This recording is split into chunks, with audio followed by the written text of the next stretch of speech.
Welcome to Another Triathlon podcast, the podcast that brings the electrifying world of triathlons right into your headphones. Journey into captivating conversations, share the excitement of race recaps, enjoy the humor only a triathlete would understand, and join us as we debunk myths and bring you the bare, thrilling truths of the triathlon world. So feel your heart pound, breathe in anticipation, and get ready to dive into the world of triathlon.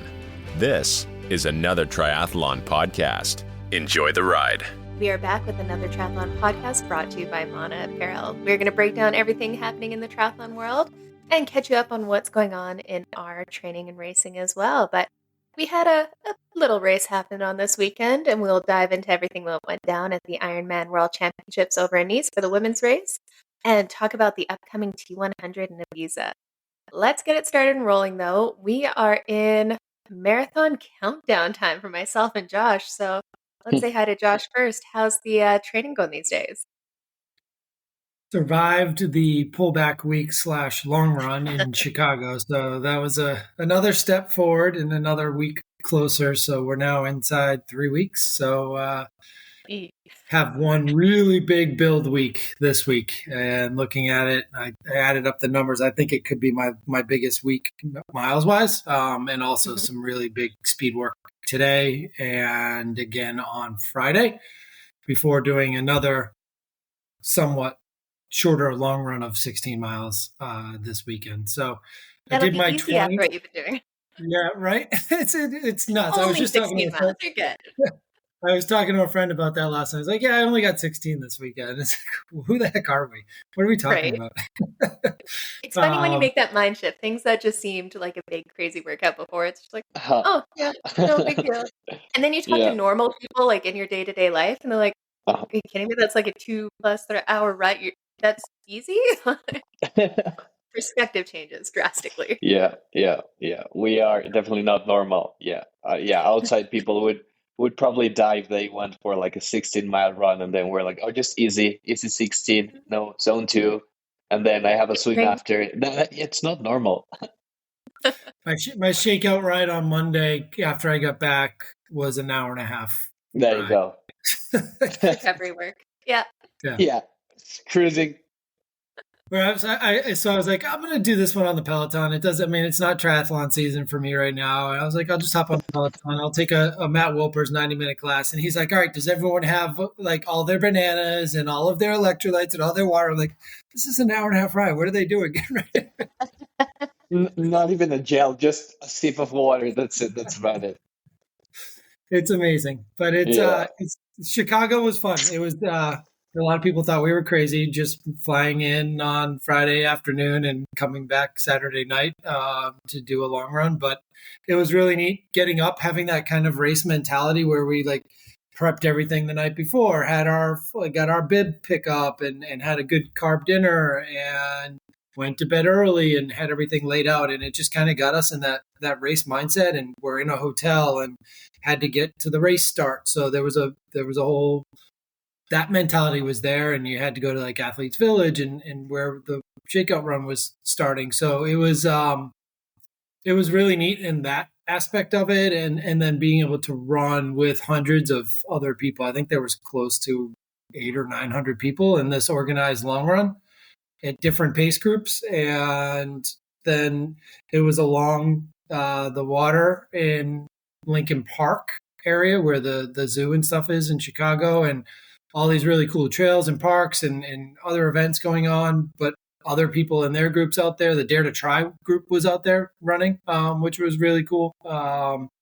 And you just always had something to keep your mind off of the pain of a 20-mile long run and just kind of go. And it was 2 loops of 10 miles. And the first loop I kind of ran at marathon goal pace or just above that, and felt really good. And then took the second loop a little easier, just above a little easier pace. And really enjoyed that. And it just felt good when I finished. And then they had a whole PT tent there to stretch everyone out and got stretched out. And I was like, I should do this more often on my own. It was really neat, and they could tell how tight my hip flexors were. So worked on some drills there, but just a great week. And Janine had a good long run as well. And one of our friends came and met us. And next thing you know, we're back at the airport. And the other thing is stay in Weston's. They deliver Hyper Ice to your room for free. Oh, You really? just sign a waiver that you won't return it damaged. So we had a massage gun. We had the Hyper glows. It was perfect. So yeah, if you're ever traveling for a race or something, try and grab a Weston. And that's awesome. And talk about how much easier would marathon training be if like every long run was set up like that? You got support on course, people around you, and lots of energy going in. That would make it much easier. It was, and I think for me, it was the factor of having the other people around just kind of takes, again, the triathlete in me did this without any music. And I do have headphones for race day, so I will be running with them before, but I just, it's become so natural now that I don't even think about it. And You're when you're running crazy. when you're running with a bunch of people, it makes it a little easier. But I also really worked on my fueling strategy because, and I'm going to put up a post about this today or tomorrow, but like the things that you can control, because there's so many uncontrollables over 26.2 miles or even leading up to it and after. But the things you can control are your nutrition, and you don't have to rely on those aid stations and then add a few extra 100 meters there, a quarter mile here by moving back and forth to the aid stations on the side of the course. So I actually only used one aid station just to refill one of my soft flasks. So I had 2 soft flasks with me and all my gels with me. And that had a highly concentrated carb electrolyte mix in it for me. So I knew I could get through the first, 15 miles with that. And because it wasn't too hot, but it was warm. And felt really good and never close to losing energy. And those soft flasks for me weren't hard to carry. I just had one in the pocket, held the other one, finished that one, and pulled the other one out. And then when I got to the aid station that had the Gatorade, I filled it up once, and that was it for the whole time. So that was a huge thing for me. If I can strategically place my parents somewhere along the Chicago Marathon course where I can grab a bottle or 2 for them to replace the first 2, I think that's a new race strategy that I never thought I would want to carry my stuff. But now the more I think about it, having that control is huge, and knowing exactly how much I'm getting in is worth it. Yeah, absolutely.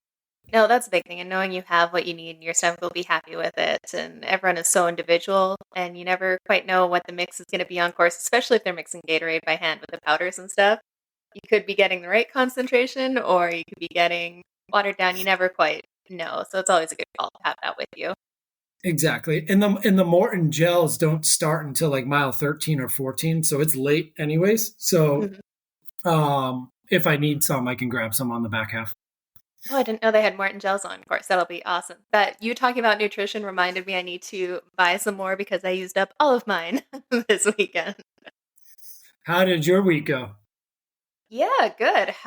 Ended up having a pretty massive training week. A lot of my training, I've been with my coach for like 11 years, so he knows me pretty well in there. So everything has kind of ranges when we're building up like this. And, going from taking 2 weeks off, completely off any exercise, to jumping into the marathon training is a little bit of a shock to the body.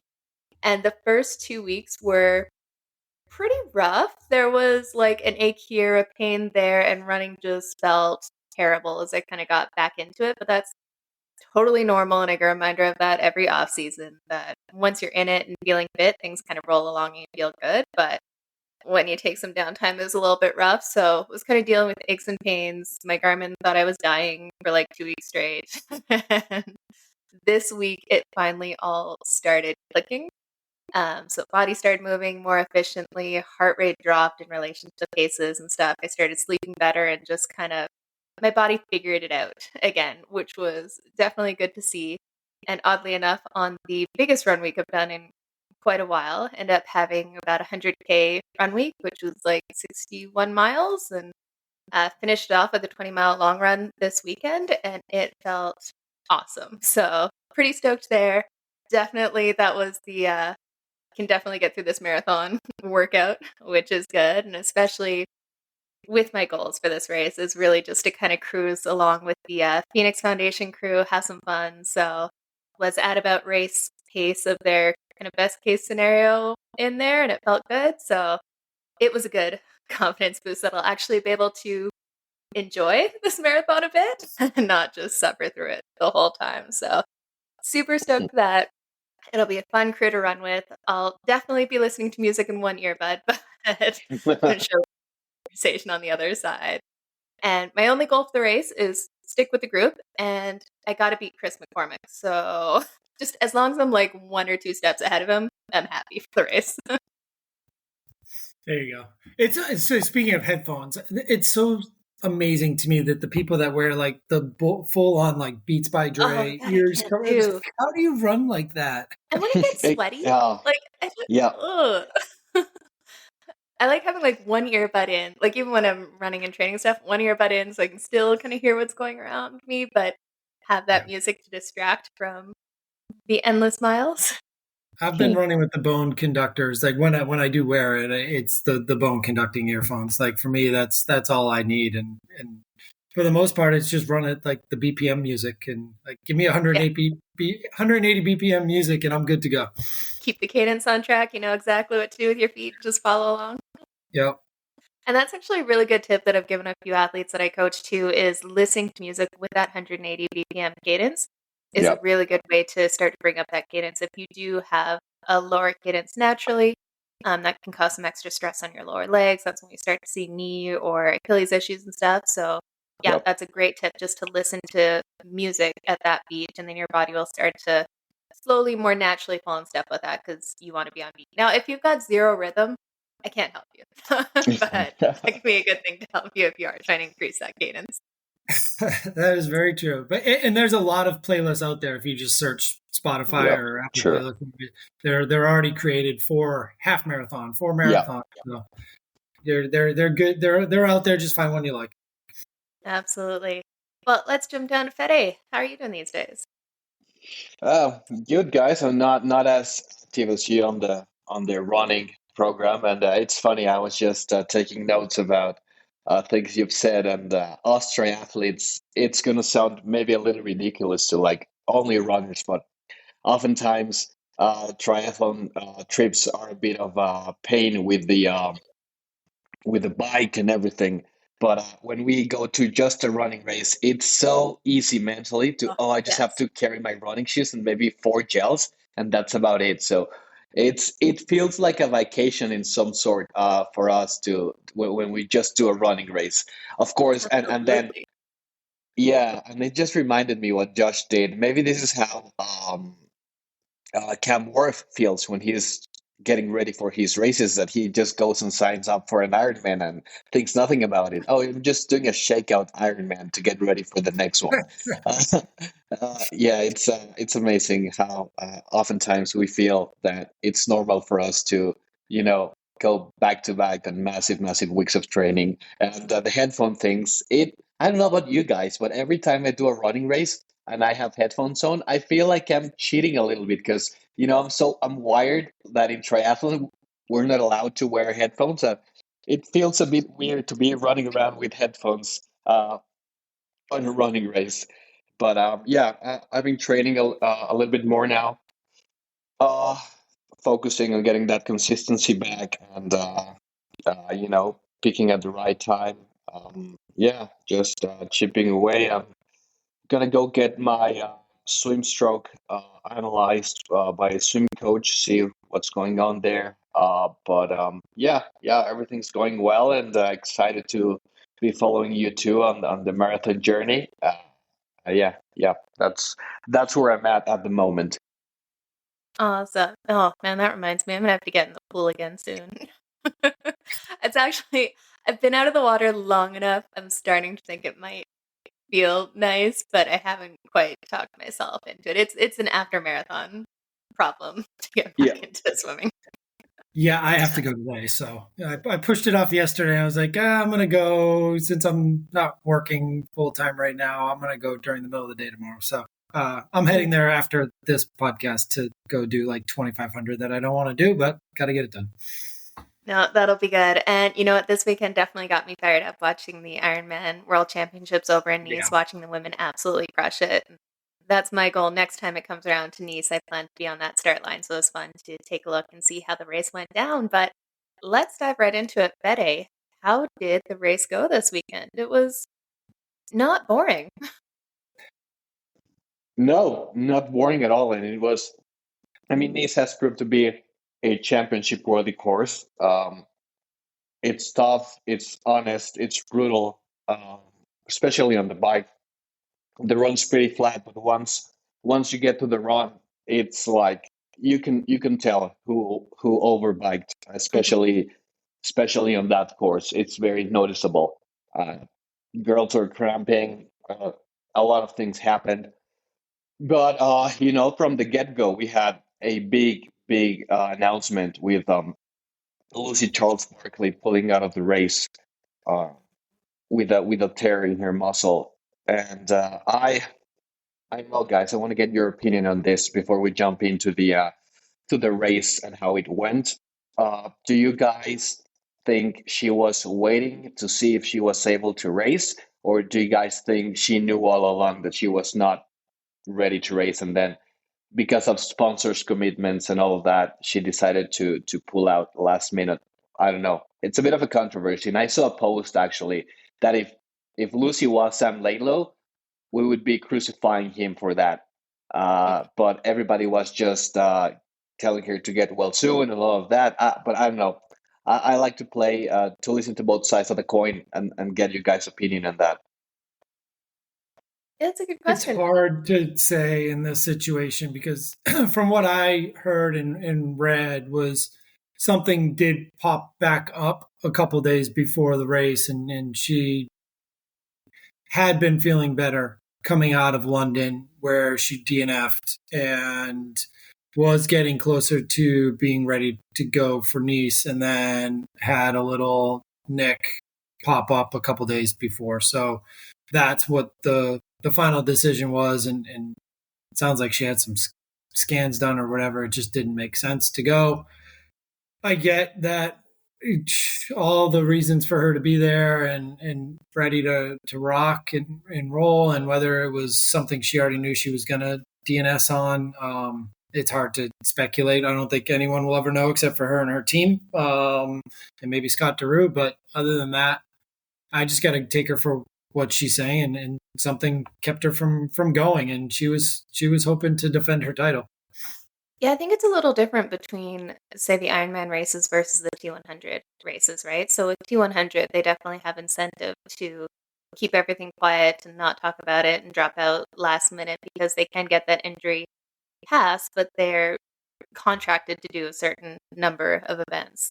So that's where I think it gets a little bit more interesting, and there could be a bit more controversy and people kind of keeping quiet because apparently if they show up and still do the media commitments and drop out before the race, then that might count as one of their races. Where Ironman, there's no contracted athletes. They can show up, they cannot show up. It doesn't make a difference to the race organizers or their contractor agreements with them whatsoever. So Lucy, I think she's pretty driven and optimistic. So my guess is she was hoping it would just work and she could be there. But yeah, that's an interesting take. I hadn't considered that. What do you think, Yeah. Fede? I don't know. Like, I totally have. Of course, I have to believe her. I don't have any reason not to, and I I like to believe that she was waiting last minute, like to see if on the day she felt like she could actually push through the pain. But probably it was too big of an ask for her, and yeah, kudos on not risking it one more time because we know what happened when she won Kona. Like she basically ran with a torn calf. Oh, Yeah, crazy. the big. I don't know, and I'm not blaming Iron Man or but the big question mark is if this was Kona, uh, what might have been her decision? Maybe if this had happened in Kona, she would have been like, okay, I'm gonna start and see what happened because of the whole mystique of the race and the history, and I don't know. I just believe that if this race would have been in Kona, she would have raced.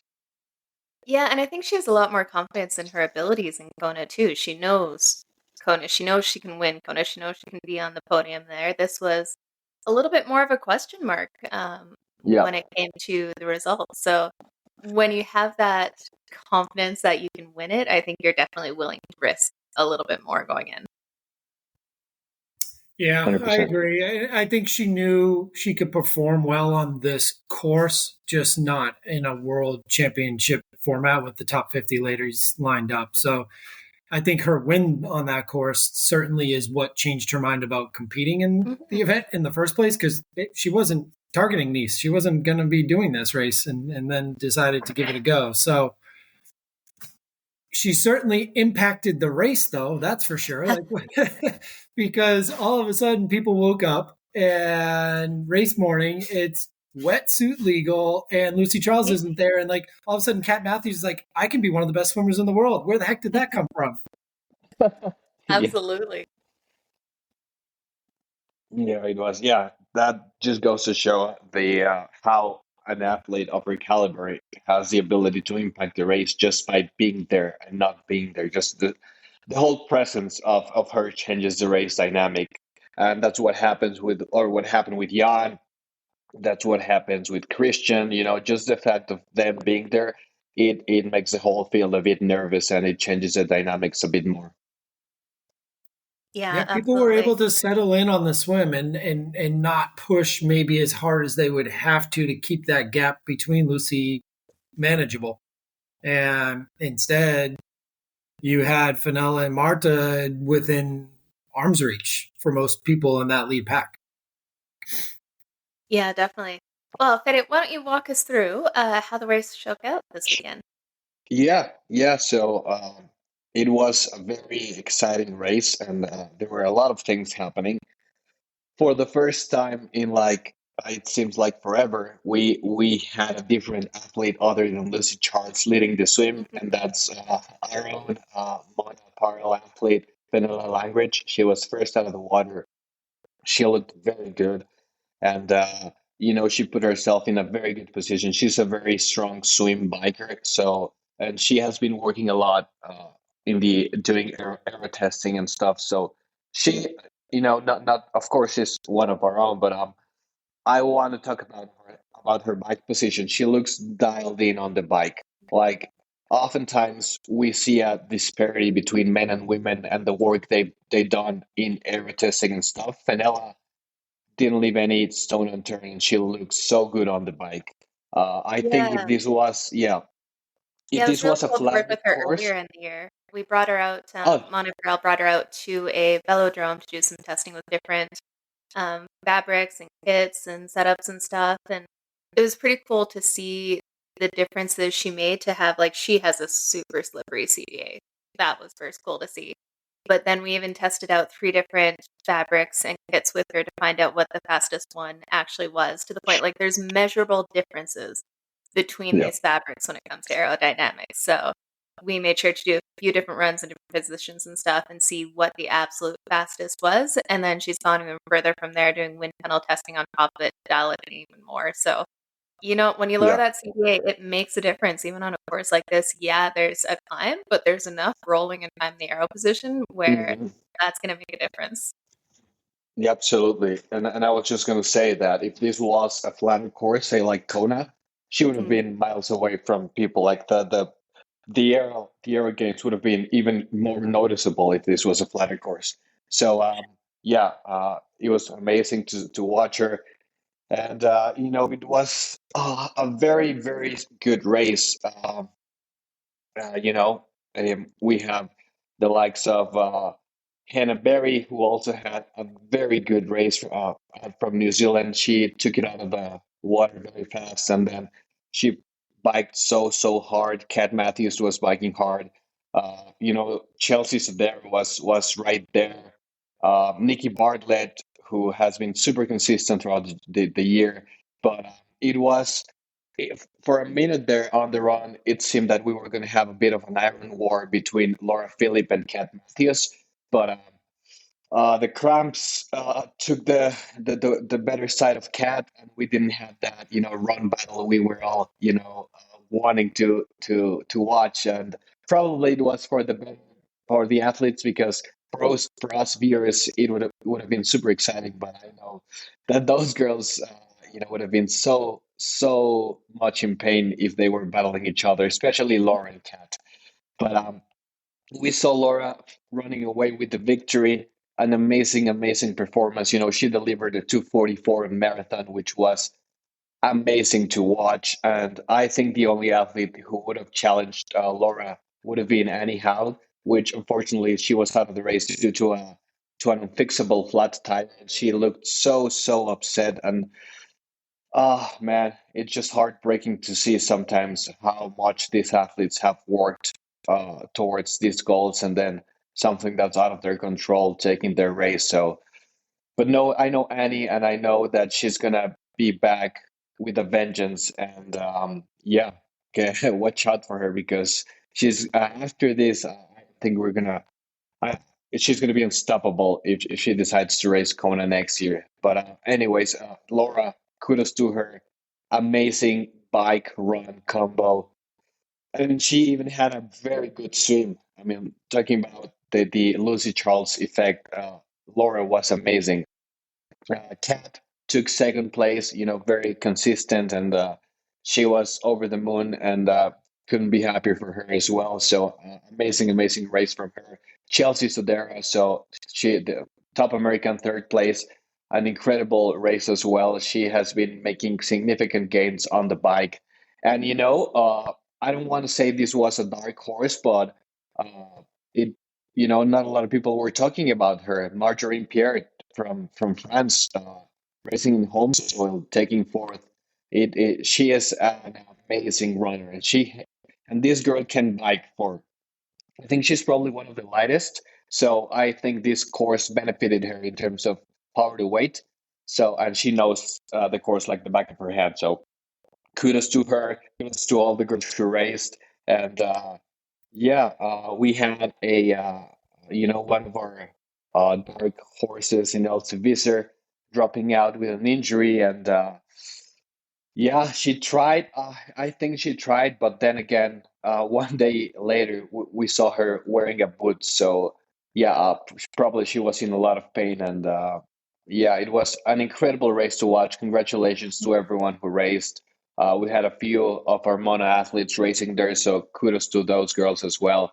What do you guys think about the race? Yeah, I think that the Annie Haug thing was definitely the headline of the day. It was so unfortunate to see, and it just seems like it was bad timing, luck, placement, whatever in there. It sounds like she got a flat a couple hundred meters out of transition, which typically you would think, perfect. That's a great place to get a flat. There'll be support in transition. They can get you what you need. It looks like she did have a spare tube, and what happened, she got a slash in her tire that was big enough that the spare tube kind of blew out through. So the only way to fix it would be to get a new tire. And you're not typically carrying a tire with you, so she would need some help from Pro Support. But Pro Support was up the road with the front of the race, and there was a no vehicles zone between transition and kind of a little bit farther out on the course, just because there was going to be such a high volume of age group athletes coming through. And after about 25 minutes, it sounds like she just kind of called it at that point, because if you wait 5-10 minutes for a flat and you have someone like Annie Haug, she can definitely still be making a difference in the race. But after 25 minutes, it's not much is going to happen. So it's still crazy to me that there was no kind of support within transition that could help her out. Like typically they have some mechanics and gear and stuff there, but man, talk about disappointing as a fan. Never mind how Annie Haug is feeling. It was so sad to see. Yeah, it was certainly tough, and I don't think it was covered right away either. It was kind of lost in the shuffle of everything going on, and people still coming out of the water, because Annie had a pretty decent swim. She lost touch with that first group, but she was kind of leading that second group and held on there 4 minutes back roughly. But there was so much going on with 50 girls coming out of the water and still spread out, and some some of the bikers coming out in those backpacks that we thought maybe could work their way up. So the coverage wasn't like right on Annie, which was interesting. But when we did find out, it certainly changes the dynamics. And then I would imagine the lead pack doesn't find out, though, for 112 miles. Yeah. I mean, they don't know until they get back and start getting their Sherpas to give them some splits and what's going on. And, hey, you don't have to worry about somebody running you down that you thought you might have to be worried about. So I just think we talked about how the bike course was going to separate the field. And I'll talk about the splits in my social media post of the week, but it certainly played out that way. I mean, if you look at the top 5-10 bike splits, you can pretty much look at your leaderboard at the end of the day, minus a few DNFs, which there were some pretty decent bike splits that had to pull out. Like we said, Els finished almost 2 laps in the run and had to pull out with her run injury, which apparently she had for a few weeks leading into it, and was hoping to manage through, but couldn't hold up. Indy Lee, Ruth Assel had a great bike and had to pull out on the run too. So, and speaking of another misfortune too, not far up from where Annie Haug went down on the bike with her tire issue was Rachel Zelinskis up in like the beginning of the climb. Oh, yeah. Almost 10K into the ride, still hadn't clipped into her shoes. And she came around a corner, switchback-ish type area, and finally decided to reach down to tighten her boas and hit a pothole or something and popped off her bike and broke her collarbone. So while everyone else was celebrating the late night finisher, she's having surgery in France. So hopefully she'll heal up. She had a great swim and was ready to have a pretty good day. So that kind of thing, you hate to see it. I think there were almost 10 DNFs, something like that. So it was a tough day, and that bike course just ate up a lot of people. There were a lot of people getting sick on the course. Alice Alberts was sick almost the entire bike ride. There were, I think, God, who was it? Even some of the other top 10, top 15 were dealing with mechanicals on the bike course too, like 3-4 times and still running their way up to the top 15. So, man, if you could stick in it and hang in and not be injured, I mean, we could see Fenella struggle as the run went further and further on. And we all knew she had a calf issue coming in, and it just kind of gave out at some point. She just missed getting in the money too, which stinks, because on a healthy Fenella, she runs her way into the top 10 easily, and she had a great swim bike. So what a fun day. I thought Ironman did a great job with the production of the event too. They covered a lot of people on the run course, and it was obviously easier to do when you've got a 5K out and back. And I think they did a great job of that, and it was just really fun to watch and continue to watch. I had the finish line cam up all day long, watching and other athletes that I knew were out there all the way through to that final one. Well, we'll talk a little bit more about the production, because I've got some thoughts there. But I was just gonna say, we'll get into that. the run course production. Wanted to touch on a few other things that kind of happened throughout the race and how we ended up in the positions we did have. But I saw one post, I can't remember where it was, but it was a Strava segment. And you look at the Strava segment and you see Sam Laidlow, Kat Matthews, Cam Worth. So she wasn't dawdling out there. That is crazy impressive to be among those guys. It was on one section, one Strava segment of the portion of the descent, and her husband, Mark, put it up. And he said, well, if anything, she had a pretty decent bike. And here she is second, taking a QOM and only behind Sam Laidlow. And then you look and there's like cyclists like Cam Worth, and it's like, and then you go down the list even further, and she's like blowing them away with that time that she had. It wasn't even close to like the number 10 guy. Man, that takes some guts and some skill, and I'd love to see that on a bike course. That's what makes me excited about this course. But when we Yeah. had the run, we almost had that run showdown, almost had another Iron War in there, and there was lots to talk about it. And really, Laura Phillips and Kat Matthews have been so close. It's been back and forth who kind of takes the run in these races. So it was really interesting to see Laura Phillips take it away. But we saw it could have gotten a lot more sketchy. Luckily, the bike course kind of blew it apart to such a degree that we saw Kat Matthews had to stop and walk a few times, stop and stretch. And the question started to be, is she going to hold on to this second place, because she did have Chelsea Sodaro chasing behind her, who's a previous Ironman World Champion. So the question was she going to be able to hold on to that run? And, Kat played it well. She's such a smart and gutsy racer in there. She's like, hey, take the nutrition, walk it off, stretch it out.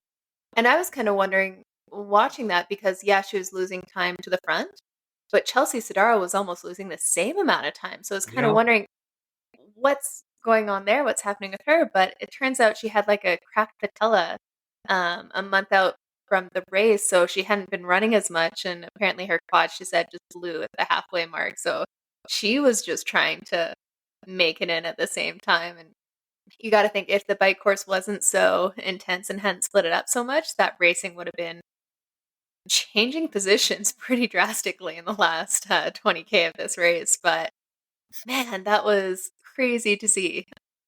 It was, and you thought, I mean, when Kat blew up, the first thing I said is they're going to zoom over to Chelsea. And at that point, when it first happened, Chelsea was still running. Yeah. And she was bridging the gap a little bit, but it wasn't far after that where Chelsea blew up too. And you can almost see her whole stride changed, her hands started opening up. And I mean, it was like a different runner. And then you look and like you said, Jenna, the splits weren't changing. She was still 12 minutes back, 13 minutes back. So, and we could see on the broadcast, Mark was right there every time Kat came back into town. So it was like she knew exactly how much she had to Chelsea, and the splits weren't how far back were you from Laura? It was, where's Chelsea would be my guess. And when she knew she had time and Chelsea was also slowing, and that's the other thing, like what's the gap, and then what is the time that she's making up? And they were running the same splits practically. I think at the end of the day, they ran Kat ran 30 seconds or over a minute faster marathon than Chelsea at the end of the day, which is crazy considering she stopped 4 or 5 times, 6 times, 7 times. So yeah, it was, it would have been another story that would have helped the mystique of Nice and that course to get a little run battle for second and third. And it was neat to see Marjolaine hold on to fourth, because Nikki Bartlett was certainly coming, and Marjolaine definitely had the crowd support for sure. Absolutely. Absolutely. Yeah. I mean, imagine if we had anyhow Laura Philippe, Kat Matthews, and Chelsea battling it out. That would have been epic. But not to say that the race was not epic on its own. And I just wanted to touch. Remember these pro athletes, like a lot of athletes, like you said, Jenna and Josh, they were sick or they were, on the limit. And I remember a quote from Sevi Kinley, and he said, "There is a fine line between being very fit and being very effed." And the truth of the matter is, when these athletes get to the start line of a world championship, they pushed their bodies to the max. So a minor thing could be catastrophic for them. So it's make or break. It's hit or miss. Like there's no in between. Like there's no, I'm just gonna try to finish this race and get experience. Like most of these girls and these boys put everything, all the eggs in one basket, and it's heartbreaking to see that most of them, because there's only one winner, it doesn't go their way. But that's why I just want to take the time and congratulate every single athlete who crossed the finish line, and the ones who didn't, and because they were out because of something happening to them as well. It takes a lot to prepare and to get ready for this type of event. So, but yeah, it was an incredible race, and I can't wait to watch what's going to happen throughout the next couple of months.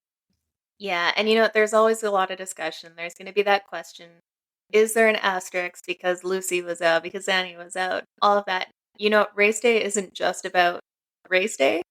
It's who made it to that start line and who you're actually racing against.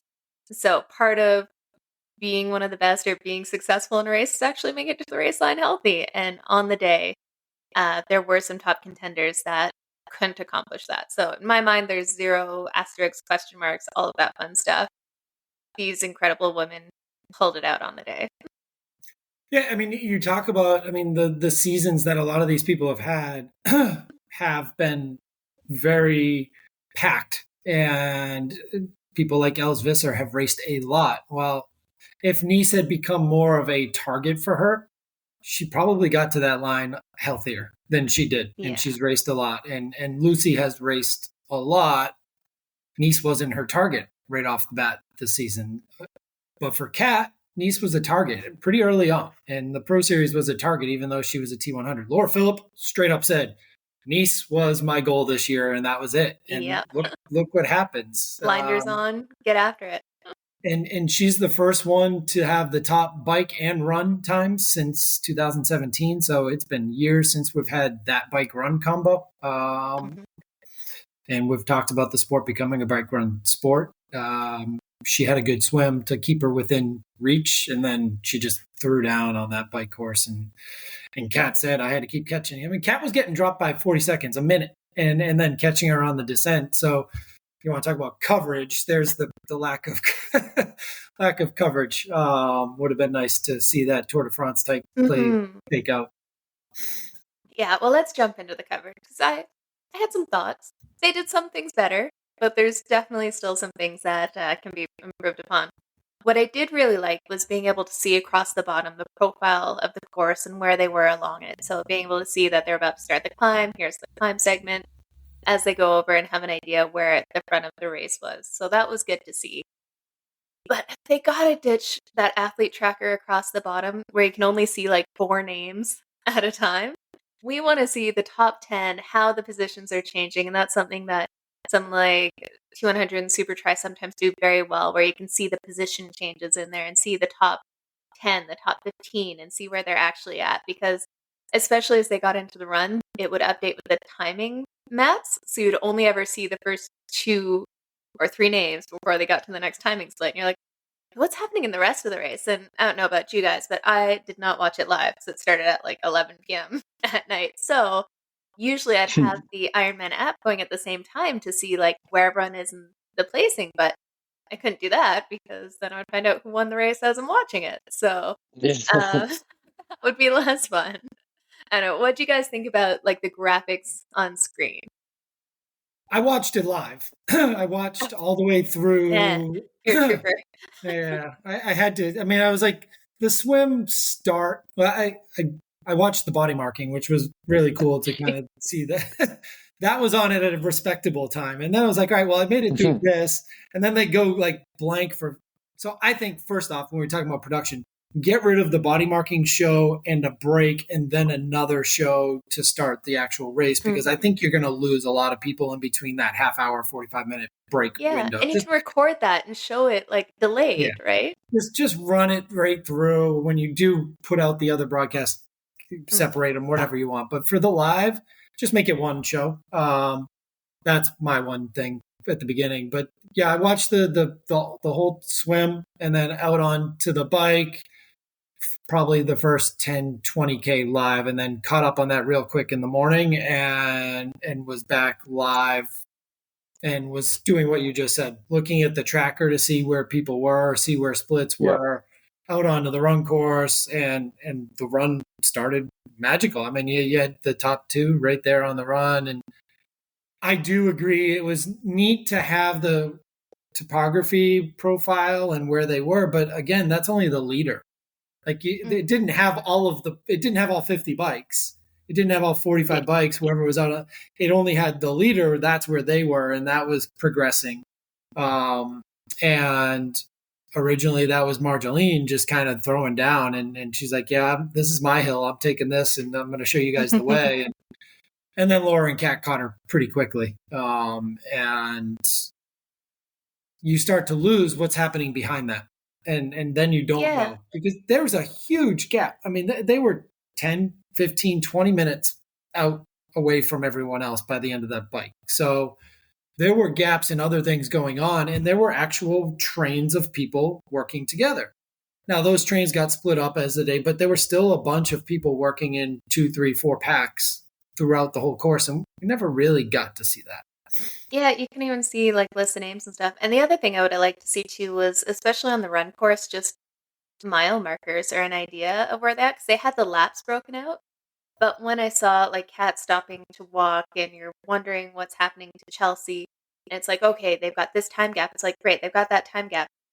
But how much further do they have to run? Is that she's got a mile to make up that difference, or she has 10 And that's miles? where you have to go to the app to check, but Yeah. you couldn't do that watching it on delay.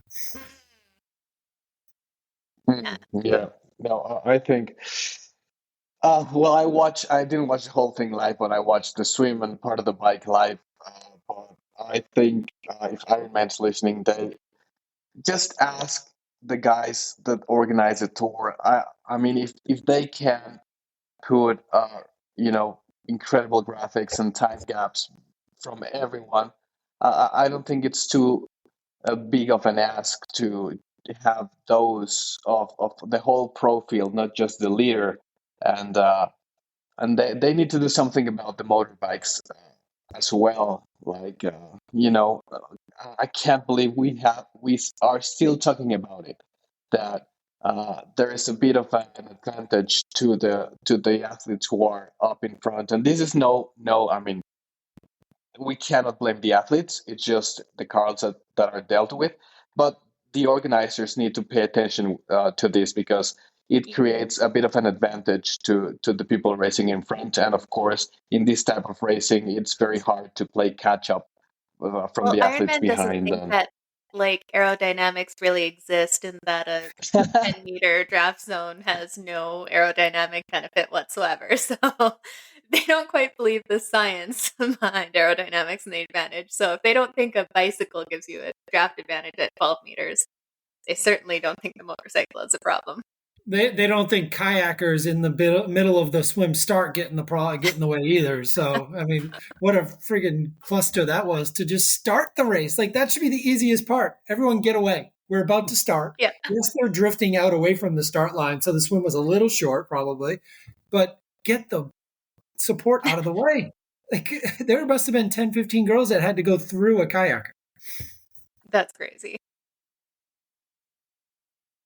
No, But yeah, the bike, the motos for sure played a factor in the lead packs, and not as much on the climb, but it certainly helps them, and we all know that, and it's been documented so many times. I just don't know what they do. I mean, it was neat that at least they had a helicopter on the swim and the run, but I mean, it didn't seem like the coverage was well done in the Alps for sure. Yeah, obviously they don't have the budget of like the Tour de France and stuff. We totally get that. But there are definitely some key points for it, especially for your marquee race. And that's where I think separating out the 2 World Championships, you're just dividing resources that already aren't there to create the coverage and have the support that you need. Now you're separating them out with 2 different teams, 2 different broadcasters, and it just reduces the overall quality. It should be so much better for the World Championships, for their marquee event, for this race brand that is the name in triathlon. I think we should see a little bit better there with some. It's not even massive changes. Like, it's things that the T100, that Super Tri, like, they're doing already. So it's not impossible within a triathlon sphere. The other thing, I am sorry, but these commentators, you need to know the athletes' names.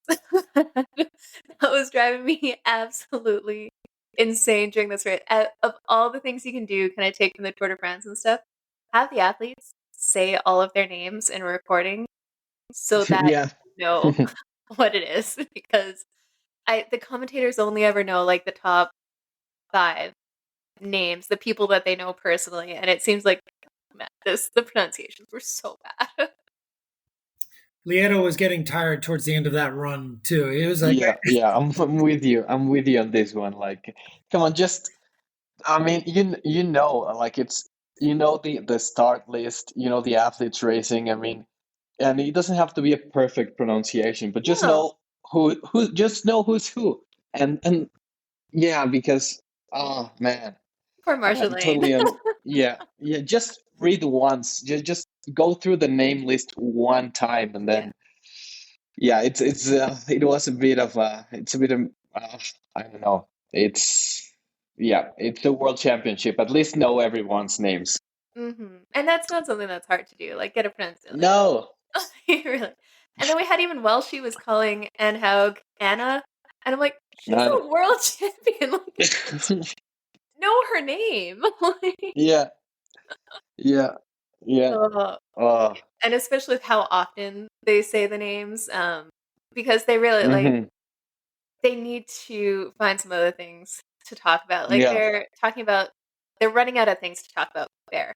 They need to have some more plans for like inserts of information between talking some of this about the scenery or the location or stuff like that. Because when we're getting to the point of talking about a woman's distended stomach kind of during the race course, that we don't need to be doing that. Like No, yeah, no. I think And the yeah. commentary could use a lot of polishing, we'll say. And like you mentioned, I mean, like we said, the Tour de France, they make every stage I don't want to say every stage, but most of the stages entertaining when it comes to what they share and what they talk about. And these are long stages. I mean, Mhm. 5 6 hour stages, and For they do it weeks. for 21 days straight. So, and they make it interesting for the viewer. So, of course, it's possible and it's doable. But then again, it takes it takes they need to do the research and their homework to know what they are going to talk about, because That's we it. know. I mean, how often do we listen race nutrition, bike position? I don't know, and they seem to just say the same words over and over again for you know 8 hours. Well, and each of these athletes have interesting stories of how they got there, how their season has gone so far. They weren't talking. I'll admit I fast forward through a lot of the bike and stuff, but I don't think they were mentioning much about the Pro Series and how, like, in the countdown, be like, if this person wins by this much, here's how they'll move up in the rankings. Here's how this position changes. Here's how much money they'll make at the end. Like, they have so many talking points, but Here we comes don't put Jackie things into Herring it. on the run Yeah. to hold on to her first place in the Pro Series. Like that should have been Exactly. a That's the huge. difference between 200 grand and whatever, right? Like, What does it's she need just, going into Taupo? Like this is her third Ironman, and she's trying to hold on to first place over Kat, and it ended up being what within a couple, like 100 points of each yeah, other. Like that's a exactly. story. And that could be so exciting during the countdown. Like when you're talking every second counts, talk about that. Because watching that broadcast, you'd have no idea there's a pro series, really. Like, it Right. just, and I think that's the frustrating part with the commentary. Like, it just seems so unprepared, off the cuff. Like, you don't know the athletes' names. There's no talk about this pro series and how things change up. And that could be super exciting as they're running down, counting the time. You're not talking about the location. You're just saying the same things every time that you always do and Yeah. not telling us anything. Not talking about position changes in the back. Like, it just, it's aggravating. There were a lot of position changes on the run course in that like 7 through 20 range, Mhm. and top 15 get money. Did we ever hear that? Well, Like, oh, if exactly. you can run up to No, 15th place, you're getting money today. Nope, I didn't hear no. that. Start of the run, you moved up 5 spots. That's the difference between X dollar amount and Y dollar. Like, that stuff keeps people engaged, right? And, like, I'm a little bit biased because I want this sport to be big and talked about and become Yeah. something that people know about, and that's not gonna happen because if I'm a super fan of the sport, like, following this, and I'm bored and thinking this is getting ridiculous, you're not gonna get new fans on board. Yeah, Kind of absolutely. Like to me, it seems like for Ironman, the broadcast and the commentators are always an afterthought. And if we wanna grow the sport and make it entertaining for people, and especially, of course, we're gonna watch because we are already hooked. But really, yeah. for for people who are getting into the sport, who want to learn about triathlon, who actually don't know the specific distances, and just have a solid broadcasting team and make it a priority, just so that like every sport does, or every big sport does. I don't want to say every sport, but every big sport is very welcoming to the new viewer, and they educate them on the broadcast, and they make it entertaining. And I think that's the missing link when it comes to Ironman and their broadcasting, that they need to fix, so more people watch it, and not only people that are interested in triathlon, but also people who say, "Oh, there's a triathlon that is on every year. Let's watch it because it's super entertaining and inspiring." And I think that's where they need to go. Absolutely. Well, we have some updated rankings with the Ironman Pro Series. Now, this won't end until we have the 70.3 World Championships in December.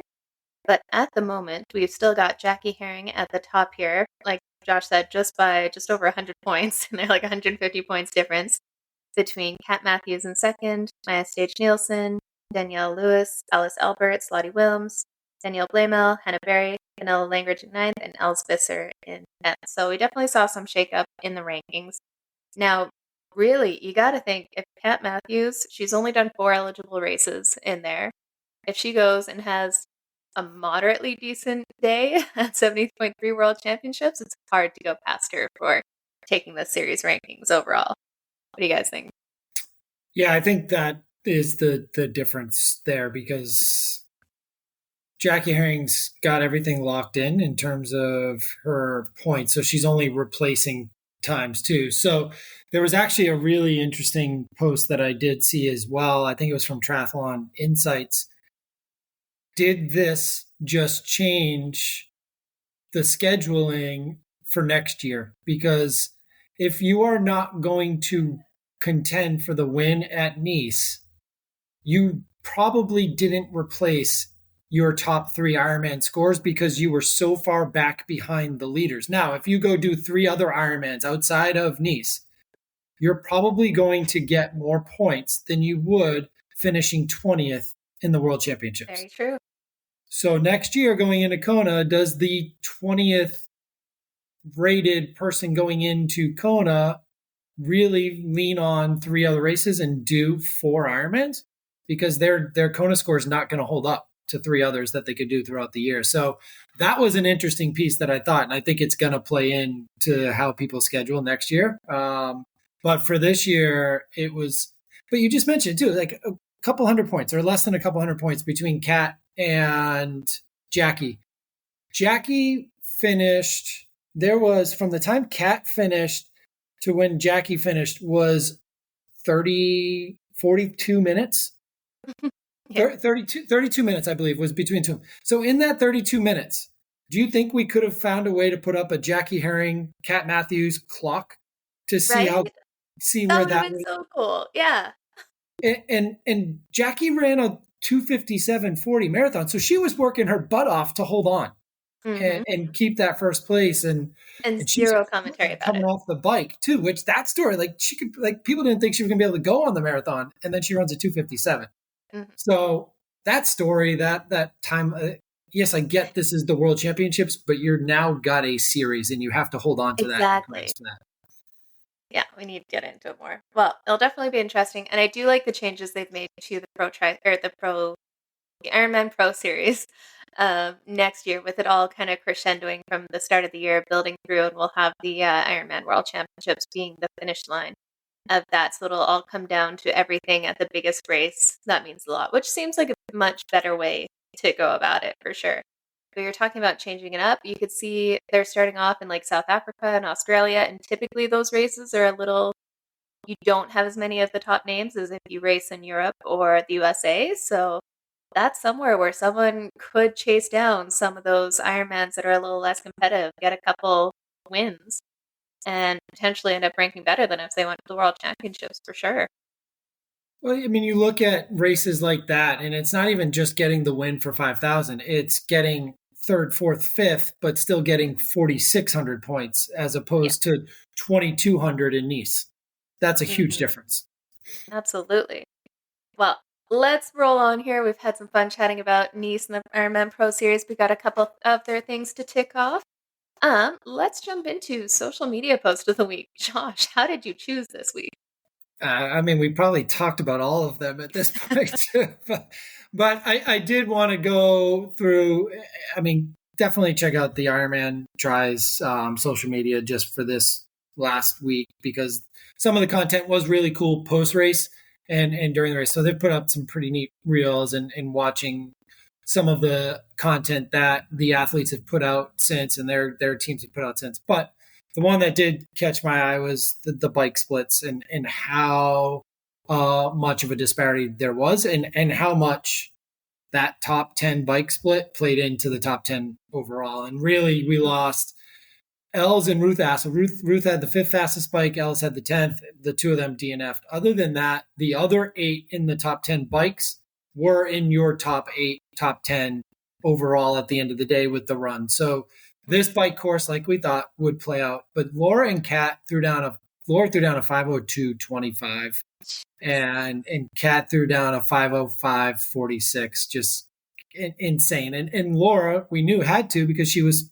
3-4 minutes coming out of the water behind. Mm-hmm. So she spent a lot of matches catching up, but didn't burn too many, apparently. I mean, she had a hell of a marathon too, but you really look at how this sport has played out, and without Lucy Charles dropping people by 14, 15, 16 minutes, being 4 minutes down and in that bike course, you could play yourself back into this. And in the top 10 went anywhere from 5:02 all the way to 5:23 for Els, which you could tell Els was battling if she's throwing down a 5:23, where we thought she might have one of the top 3, 4, 5 bike times at the end of the day, given her climbing ability and her power to weight ratio. So, but 21 minutes separating the top 10 to me is kind of mind boggling. That's a huge gap with just 10 people. But it made a big difference. It allowed Kat the chance to finish on the podium by having that huge bike and being able to kind of rest as she needed to on the run. Mm-hmm. No, it absolutely made a difference. And that was very cool to see. I'll be looking that one up for sure.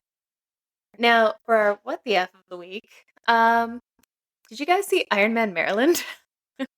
It was absolutely insane this weekend. I was following this race very quickly because I had an athlete I coach, Eric, out there racing. And if you guys haven't seen it was a swim bike swim, right? Yeah, exactly. You get double the swim fun throughout there. You guys didn't see the run course got flooded out because of tides. It wasn't even like a storm or anything. It was just tides completely flooded the run course down to knee depth water at times. So you just see people trudging through knee depth water on a marathon and at the end of an Ironman. So not even just the marathon. There were some serious warriors out there. I know people always freak out about what if it rains during the run, I'm going to get blisters. You can't prepare for that kind of water on the run course for a significant portion of it. It was absolutely crazy to see. So do you think people with calf sleeves did better on the run? I don't know. It might actually be extra weight weighing them down. I didn't know if it deflected the water or absorbed it. There you go. Yeah. Oh, man. Talk about that changes everything. You can't get good run form with that. You just have all this extra stress, especially on your hip flexors with the restriction of the water trying to run forward. So some serious warriors out there that made that finish line with that Such course. A big race, too, because people are using that race to get especially the females, getting their Kona qualifications. I mean, that's a huge targeted race for people this time of year. That and then Chattanooga coming up too. But yeah, that was it was hard to determine whether or not the social media posts you were seeing were photoshopped or not. It's that You're bad. Right. Did they actually drop that mile marker in there, or because I can only see the top third of the mile marker? Yeah. Oh my goodness. It's just absolutely insane. And that race is always known as kind of a tough start because they have so many jellyfish. Apparently the jellyfish weren't an issue for most people. It was just, you got a second swim again. I think most people would have taken the jellyfish. Yeah. Yeah, every time. And I think that swim too is technically a river swim, but it's upriver, downriver, upriver, downriver. Yeah. So you're going remember- against the current for half of it. I was signed up for that race one year, and then I heard about the jellyfish, and I've never actually seen a jellyfish in person, and the thought of it just freaked me out so bad. I ended up switching to Chattanooga just to not have to contend with them. But man, that race will throw anything at you. Well, there's Wow. another race on the circuit for us to look at too going forward, because apparently Washington Tri-Cities was like almost Oregon type swim times. Oh, So really? Flowing down there. I like it. My kind of Yeah. swim course. Yeah.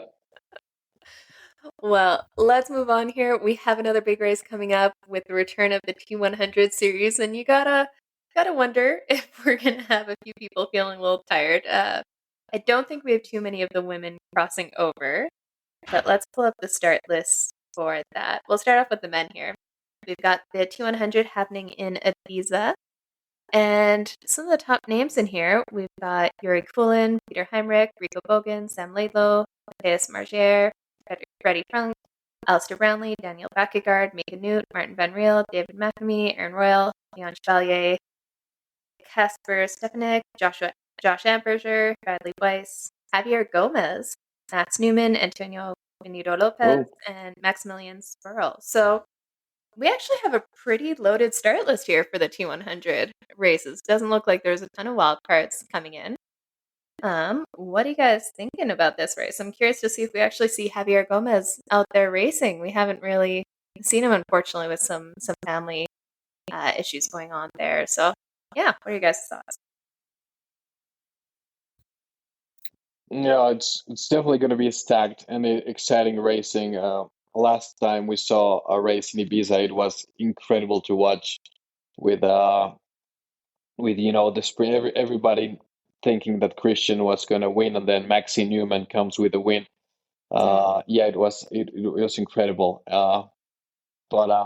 Yeah, I think I'm gonna go with my guts, and I'm gonna pick Martin Van Riel to take the win. I think He's hard to go past. he's hard to pass, and it's that time of the year when he is actually post Olympics. He's going to be at 70.3 Worlds Racing, and I think he's easing his way into peak shape for 70.3 Worlds. And if he's on the day, I don't think anybody's going to be able to catch him. Mm-hmm. Interesting. We don't have a Sam Long on here. No Sam Long, no Magnus. Yeah, no Magnus either. That's interesting. Yeah, because Sam Long's not doing Kona. Yeah. Oh, But Sam Laidlow's there, so is this a Sam Laidlow training ride, or is this a Sam Laidlow London throwdown? Doesn't matter, and I'll still get to Kona. I don't think he's going to be a factor in the podium because with the young guns are here again, and we talk about Martin Van Riel. It's also hard to root against or go against Kyle Smith right now too, because I mean he has been as consistent as anyone up at the top. But this field is loaded and people that are rested and ready to go. Mika Newt, Daniel Backegaard's had a really good year recently too. So I think I'm going to go with Kyle to outrun Martin and Backegaard. I think it's going to be very similar to London minus the Laidlow not being in this one. But Kyle Smith for the win on my end. I'm going to put a little damper on your race predictions here. Post from Kyle Smith. Unfortunately, I'm out of the T100 in Ibiza. I came down with a nasty chest and sinus infection last week. Okay. Right. Got to change that one. We will not. I remember seeing something, so I was like, oh, I saw something on that. Yeah, unfortunately, he is out, but that would be so fun to see another battle of him and Martin Van Riel, especially on such a different course, right? Yeah. That's where we saw San Francisco was just crazy, and then London was boring when it came to bike course. But so I'm going to go with the long shot then, Aaron Royal. Aaron Royal, I like it. Who again another Olympian who's raced and did really well at that event in Beijing as well. So I'll stick with Aaron Royal. Man, you guys are not making this easy on me here. Yeah, Sam Laidlow. I think he's going to be focused on Kona. Hopefully. We got Yuri Kulin has just been pulling out performances here. do I go with the person I said I wouldn't go with again, with Alistair Brownlee, who seems to be on form? You love going with Alistair. Come on now. He's just always right that like makes it 90%. Like it's got to happen at some point that he actually. The one time I don't, he's gonna like win it by a mile, of course. Or Daniel Backegaard, see how he goes in there. Let's see. I'm really curious. I don't see Javier doing anything, but be curious to see how he goes if he's kind of back now. He raced like a local triathlon in Spain a couple of weeks ago. He won. But yeah, it was like a local, not very hyped up type of race. He likes to do those like local races to get ready for an event. And he seems like he's in good shape. But like, yeah, with Javi and Ali nowadays, it's like a hit or miss. Mm-hmm. We don't know what version of them we're getting. But yeah, it's always exciting to see them on the start list. And, fingers crossed they have an awesome day so we can watch them battle it out. Totally. Okay, last time. Alistair's been dialing in his position with the Ghibli Aero sensor, so he's going to have a good bike and make it off the front. I'll go with him this time because I know the second I don't, he's going to win it all. But no, I think that Martin Van Riel is a good shout in there. He just seems like he absolutely loves it, is feeling good. The pressure of the Olympics and all that stuff is over. He just has to go out there and smash it, which is always fun. Okay, absolutely. Any other thoughts there? Should we move on to the women's side? No, I think it's wide open, though. There's so many people that could win that race. And that's the fun part. We haven't seen people just dominating really any of the series that we've had going on here outside of like Hayden Wild. Yeah, it's really fun to see these races and just different locations mixing up. Okay, for the women's list, we've got the queen of the T100, Ashley Gentle, India Lee. Lucy Charles Barclay is on there, which you have to assume she's going to be out now. Imogen Simmons, Lucy Byram, Kat Matthews. Be curious to see if she can back up an Ironman World Championships with the T100. As badass and tough as Kat is, I can't see that turn around, but we'll see what happens out on the race course. Paula Finley, Amelia Watkinson, Taylor Knibb will be fun to watch. Emma Pallant, Tamara Jewett, Annie Haug, Marjolaine Pierre, Julie Darren, Laura Duffy, Sarah Brasella, Taylor Spivey, Laura Madsen, Patty Kocha, Grace Sex. So we are getting the clash of the Ironman and Olympians in this race, and it is going to be so much fun to watch go down. Because talk about a range of distances here. Against the queen of the T100, who's still there too, nice and fresh, ready to go. Mm-hmm. Exactly. And man, I'm really, really curious to see. Like I said, probably like you gotta assume Lucy is out, but Taylor Knibb, we haven't seen her in a few races here, and we know how good she is when she's on. She is absolutely on, and will just tear apart that bike course. But I really want to see like Taylor Spivey. I think that'll be her first long distance or like time trial bike race. I know she just got a time trial bike about a month ago. And actually working with her too with Ghibli to try to get that position dialed in from like a month turnaround. So she's putting in the work to find the right equipment and the fastest position, which is good. But man, getting used to that TT bike, that can definitely throw a lot of athletes off. It'll be interesting. Again, we've got some of the top athletes at this distance fresh and ready to go. I would say Paula's probably pretty fresh and trained and in peak form coming off the TT Worlds. Ash has been in altitude camp and training for this. Imogen did not do Nice. I think you got to separate who did Nice and who didn't. Yeah. And then who's fresh and ready to go. And then the Olympic athletes who haven't done this distance, we don't really know. I mean, how fired up is Anne Haug going to be after this weekend? Well, and Annie Haug's like, this is like, I mean, yeah, let's go. The match is lit. I'm pissed off. I think she's a huge factor in this, as is Julie Does she put on the gator skins or no? Julie Deron, Emma Pallant hasn't been racing a lot. Like there's a lot of names that I don't think you're going to see any of the Nice top 5 in this. No. Like Chelsea, Laura, Kat. Yeah, I don't. Marjolaine. Yeah, no. They're You just can't checking the imagine. mark, saying we did our race for you. Yeah, yeah. There we go. Man, this is gonna be so fun to go down. I don't even know how to Marjolaine Pierre's call in this this one. too. And Man. Fede, you're And then- first. Oh God. Uh, uh, okay. So I'm gonna go. I'm gonna go with my gut and my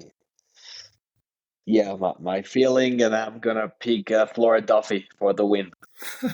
Wow, Yeah, it'll be good out to of see her nowhere. out there. Yeah, she's one of the wild cards. I think she's the type of athlete who does not show up if she's not fit to win it. And after this Olympic cycle, she had some issues. She didn't get to the Olympics as fit as she would have wanted to because of injury. So I believe this is a race for her to reignite the fire and see if she can still compete at in longer distances. So I'm going with Flora, and Flora Duffy for the win for me. I like it. How about you, Josh? Who do you got here?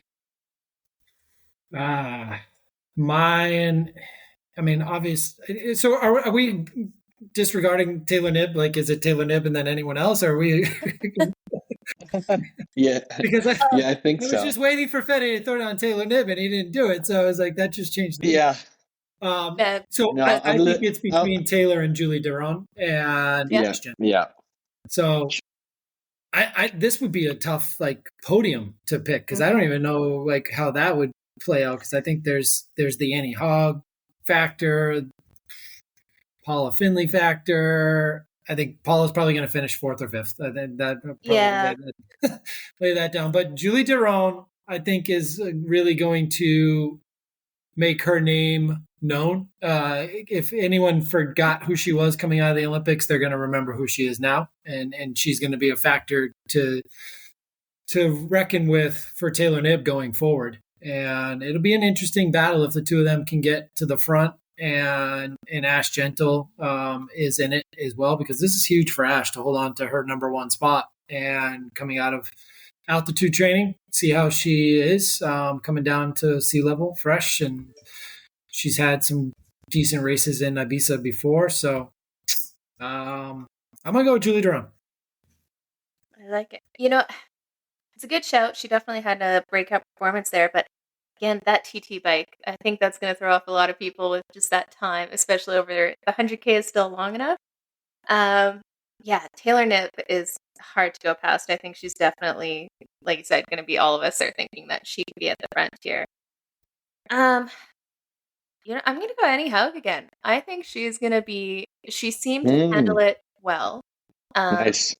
That what happened at the World Championships. But I think when you're just in that mental and physical peak and ready, going into a World Championships thinking I could win this thing, I think that'll have her pretty fired up for this weekend. There's nothing else on the calendar that is as important as that. So now she can focus on just having a great day out there. But like I said, it's hard to go past an Ash Gentle or Taylor Knibb in there, but it'll be fun to see her kind of go out there and hopefully a little fired up after this weekend.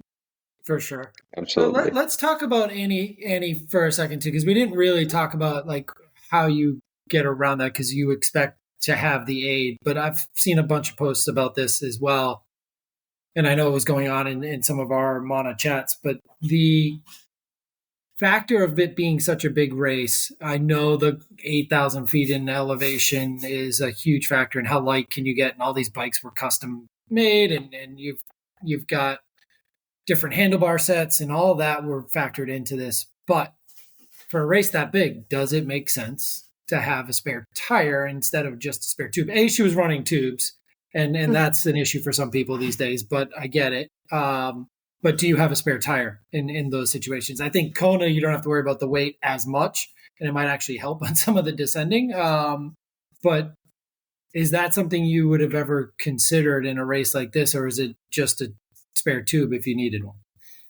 There is zero chance any of them will ever carry a spare tire on any of these races. When you're talking World Championships, especially because the the differences are so minute between the athletes, just the aero game, or like the aerodynamic hit and the weight hit. It just, no one's ever going to carry a spare tire. Yeah. Now, carrying a spare tube, I know pros are pretty hit and miss whether they're going to carry that or not. And that's where I'm kind of like, you should probably have a spare tube for something that is this important. And she did. But a spare tire, that is a beast to try to pack onto your bike. And especially when you're talking differences in aero position can be 10 minutes over an Ironman. And these women are so closely matched. There's, zero chance. Agreed. Just wanted to get your take. Yeah. What do you think, Fede?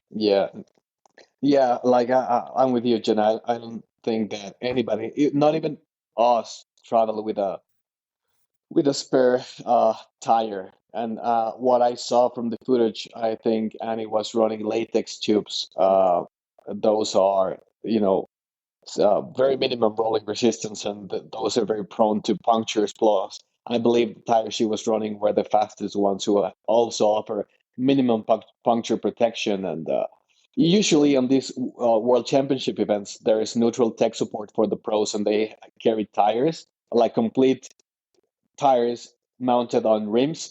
Like before the race, at the athletes file, okay, I'm running a 28 front and a 28 rear disc brake, or now, well, everybody's on discs now, but usually neutral support carries like 4 or 5 different types of wheel sets that they can swap if the athletes need them. I just don't know what happened, but it was like Jenna said, no vehicles were allowed in that area. But they should account for these sort of events to happen. Maybe have some tires on areas where vehicles are not allowed.